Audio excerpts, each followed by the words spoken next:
gateway to this more Shakti Shiv worship. Okay, and I don't know if you're all familiar with. There are so many of these.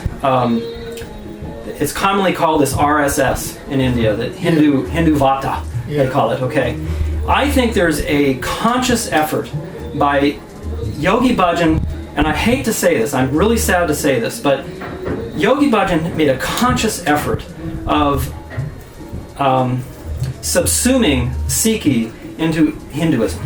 That's my feeling, and it's very sad to say, but it's really a shock to me when I realized this. Okay, that he was more Hindu than Sikh in many ways. I'll give you a really good example. I just discovered photos, and I can show you. I found again on my computer where Blvd Inderjeet Kaur Puri, that's his wife, Yogi Bhajan's wife, and his two sons and his daughter did last rite Hindu rites for Yogi Bhajan in Paramatma Kirtan Ashram in Rishikesh. Okay, right there. I don't know if any of you have been to Rishikesh, but there's this Paramatma Kirtan Ashram, and it's in Ramjula, and it faces the Ganges River like this, and there's a big statue of Shiva in the middle there. Well, there's a picture of BBG, Ranbir, and Kolbir, who I all knew very well when I was in 3HO. And they're facing that Shiva statue, and with this Swami from the Paramatma Kirtan Ashram, and they're doing a last rites Hindu ceremony for Yogi Bhajan. That was in 2004, 2005. And I know it's not just a made-up photo, because Paramatma Kirtan Ashram, they tell about this event in their newsletter from 2004, 2005. They say Yogi Bhajan's people, exact wording, but we gave last rites Hindu rituals with Yogi Ji's ashes at the Ganges River. And so if there's anything that tells something about somebody's background or philosophy is that how they would have their last rites done. Okay? And to have, if you're a Sikh, and to have your Hindu last rites or your last rites done by a Swami at a Hindu ashram is just unbelievable in my regard. He had statues, and I have pictures of these again, at his ranch in Espanola. There's a huge statue of the Hindu god Ganesha right out in front of his ranch. Have you ever seen pictures of that either? At all? I have pictures of that. Could you show us the pictures? Yeah. Let me just show you a few things here.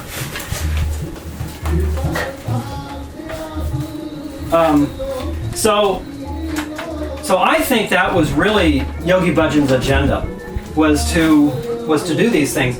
And then, you see, when Gurujot comes here, they'll say, oh, these yoga exercises are just, they're a little exercise, and they keep you fit, and they might help you with your simmer and this kind of thing like that. But I'll tell you, don't believe them. It's a gateway into doing more and more. When I was doing this Kundalini yoga, Yogi Bhajan would get us so fired up with this breath of fire and everything, and the gong meditations like this, and this ringing in your ears like this, and it's like a hypnosis, all right? Now, I'm not saying that they're going to do this kind of thing right now, but like I'm saying, again, as I started, this is such an important event for you to teach the Khalsa youth the correct way of practicing Sikhi. That's why I came here to talk to you about it. And if they get introduced to this Kundalini yoga and they see that Gurujot is doing this, and they see, oh, this is all okay, then they get more and more into it, like I was getting more and more into it. I can tell you, honest truth is that I thought it was perfectly okay to do Hindu rituals, fire ceremonies, pujas.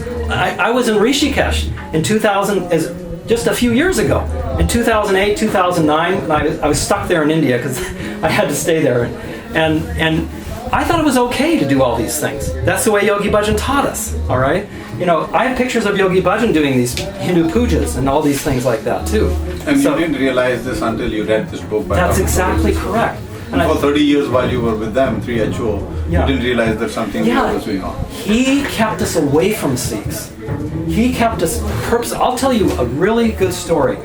I was doing the protocol work in Los Angeles back in the early 80s. And there weren't many Sikhs, Punjabi Sikhs back here in the early 80s. So Yogi Bhajan entertained all of these Punjabis that would come from India who wanted to see the white Sikhs. So I was in charge of taking these Punjabis to Disneyland and Universal Studios and see all the sights in Los Angeles, okay? So Yogi Bhajan had strict instructions to me. That's what I was to do, okay? So one day, there was a group of Ragis that came to the LA Guru Ramdas ashram, and so I was to take them again to Disneyland and Universal Studios. But they told me, they said, no, we want to go see the few Gurdwaras that are here in Los Angeles. We want to go there and play kirtan. I said, okay, let's go, okay? I thought, I'm supposed to be a Sikh here, and I wanted to learn more and meet more Punjabis and things like that. So we went around, and it was really great. I mean, I really enjoyed the kirtan, and it was a new experience for me, because Yogi Bhajan was always drilling us about doing business, about making money, and there was never really an emphasis on doing Gurbani or learning Punjabi or learning Gurmukhi. There was not that emphasis. He told me when I came to LA, he said, how are you going to make money? Go over there and do these toner sales, which I learned later was an illegal business, to defraud people on the phone. Okay, one guy was arrested by the FTC, and another guy was arrested by the mail inspectors and put in prison for 18 months over this thing. But Yogi Bhajan, he controlled all this stuff. And he told us, he said, there's no karma on the phone. Okay, that's what he's saying. So that was the background I had, and that was what I had done. But this was a really great experience for me to go around with these Ragis to the different Gurdwaras and learn to take care of them. I have another question. Yes. As you said in your talk, that Punjabi Sikhs from Punjab came and wanted to see in the white Sikhs, here, thinking they are better. Yeah. Now, with that pretext, I still wonder, why in 30 years, without having read that book, somebody, people are intellectuals. I respect your intelligence. Why could people not understand that what Yogi Bhajan Singh is doing is a cult and does not seems to be? Did you ever meet Yogi Bhajan? Yes, I met him. Yes. He is a force that is just unlike anything that anybody I've ever met. All right, he is so. Well, you have to imagine too. I was 22 years old when I met him. And at that young age, you're pretty vulnerable. No, not you, but there must be other people, right. At least something happens here, how we all, stand up and everything. Sure. Have the right to do. When he was raping the women, didn't you people question him? Yeah, when your sisters were raped. It's just a curiosity that I'm asking this question about. Yeah, he was a very powerful yogi. There's no question about it. So what? Well, I'm just telling you, there was people that did stand up, but I was on security with him. And we kept people away from him constantly. Dr. Trilochan Singh talks about in his book, when he took 84 Sikhs over to India, 84 yoga students over to India, he had police protection around him all the time. There was this Nirlep Kaur who was against him over there, and she couldn't get near him, or she couldn't get other Sikhs near him. He had police protection around him all the time. He was very smart. He was very political. Okay, as you all know. We know okay, that. yeah. That makes sense. When we were on security, we all carried revolvers. We kept anybody away from him that would come, close to him and try to talk to him or anything. There was never an instant where I saw anybody stand up to him and try to confront him in the Gurdwara or anything. Never happened. I never saw it ever happen like that. But that's a good question. So he was very paranoid, if you will, about any kind of confrontation like that. Dr. Trilochan Singh mentions in his book that he did get up and to give a short talk a couple times to some of the 3HO people. But Yogi Bhajan, he was very smart. He didn't confront Dr. Trilochan Singh. He just let it go, like that. Because he knew that he had a power over us. And I think it was more than just some simple psychobabble. I think that he was a very smart, very clever person in psychology. I think it really bordered on hypnosis, and because we never questioned what he said or what he did. Okay, that. You came from the other religions. What he teaching, you learned that. Yeah, I was a Christian before. Okay, and that's why you have to question. When he teaching, you think that's good. Yeah, that's exactly right. Yeah, so better than what you were taught, and that taught that this is the final thing. Yeah, I was searching. I was searching for something. Yeah. What about the black magic stuff you got from India, mercury and feathers and all that made you eat?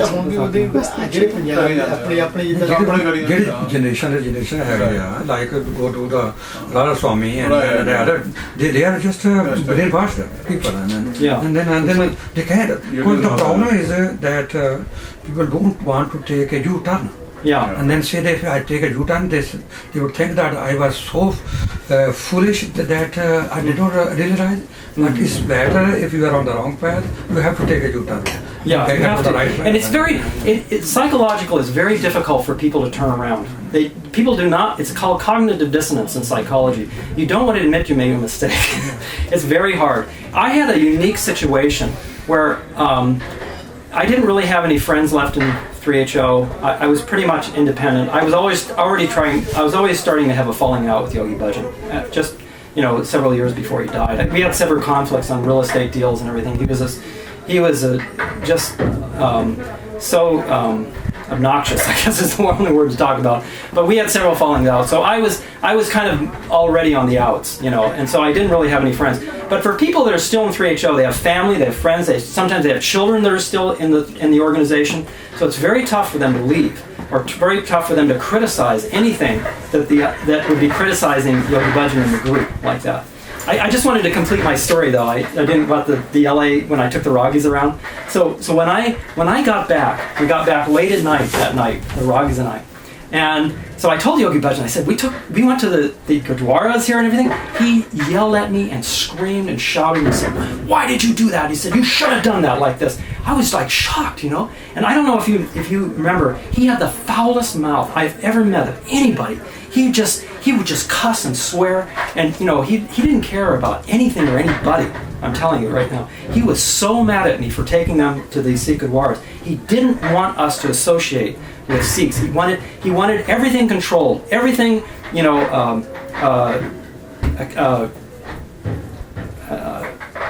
theater, like a theater, okay, all already set up by him. And when we'd ever go to India, everything would be set up. People would meet, where we'd go, things like that. When I went in '82, I was on a very small, what they called a very small yatra with a group of just 3 or 4 of us. Okay, so we had a lot of independence. It was a very unusual situation, and I'm really happy for that because I got to meet Santre Singh in Rawali on the top of Guru Nanak Devas. I'll say, and we got to do seva with his men there. And it was great. It was really a really wonderful experience I had there. And so I called Yogi Bhajan. I specifically remember, I said, I want to stay. I want to stay here, And he said, no way. So he didn't want us to associate with Sikhs like that. So you will see, if you deal with like Gurujot and some of these SikhNet people, you will see the arrogance and this, I call it like they have a self-entitlement. They think they're entitled to be greater than any of the other Sikhs. Okay, you'll see this if you meet them and you talk to them. You'll get this sense from them. I want to point out there's a couple of things on my website. I put these letters from this Hari Jivan, who's the chief of protocol for Yogi Bhajan, and he goes as far. He sends these letters out every week. Now, this guy, Hari Jivan, I knew him very well.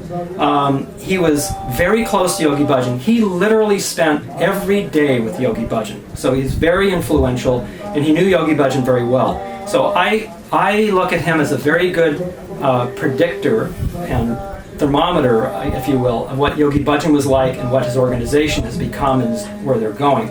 And this guy, Hari Jivan, like I said, he was charged by the FTC in a thing called the Field of Schemes, and where they were selling these gems, these yogic gems to elderly people for, they were telling them all these lies about them, and they were telling them they were investments and things like that. And he was charged, by, like I said, by the Federal Trade Commission, the Federal Trade Commission here in the United States, and he had to flee over to New Mexico and get away, to go over to be with Yogi Bhajan to get away from all this stuff. So he had signed an agreement with the Federal Trade Commission they would never engage in telephone sales again. Anyway, that's just a little background on this guy. Now, he sends out these letters to these 3HO people, and he goes as far as saying that Yogi Bhajan said, and I believe this, that the way it's going to be in the future is the white Sikhs are going to lead. Okay, it's going to be the white Sikhs are going to lead